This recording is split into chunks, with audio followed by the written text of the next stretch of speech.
En skole i Malmø tager nu konsekvenserne af den store danske indvandring til Sydsverige. Næste skoleår byder på en særlig Øresundsklasse. Målet er at skabe vaskeægte Øresundsborgere, som kan begå sig i begge lande. Hvis jeg siger frikadeller, köttbullar, saftcreme med grädde, rödgröt med flöd.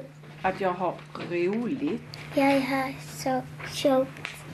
For eleverne her er det ikke svært at forstå de danske eller svenske ord for frikadeller, rødgrød og sjov. For undervisningen her på Geierskolen i Malmø handler netop om gensidig forståelse, sprogligt og kulturelt. Man lærer sig mere om Danmark og Sverige og hur det gik til. Och sen 1690, då bestämdes det till slut. Nu är Skåne helt svensk. Nogle af eleverne er danske, andre svenske, andre igen dansk-svenske. Men fælles for dem er, at de bor i Øresundsregionen og har valgt timer i det, der hedder Øresundsprofil. Det er vigtigt, at han bibeholder det danske sprog og lærer noget om Danmark. Hvad synes du lærer her? Måske lidt svensk. Lidt mere. At hvad man lærer så, hvad de danske ord hedder på svensk.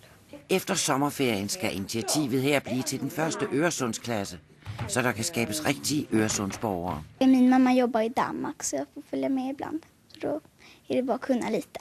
Vores vision er jo, at alle dem, der er interesseret i at tage del af den danske-svenske region, skal få muligheder til en bredere kompetence, og så måske kunne studere og arbejde på begge sider. Hvad er det mærkeligste, du sådan har hørt?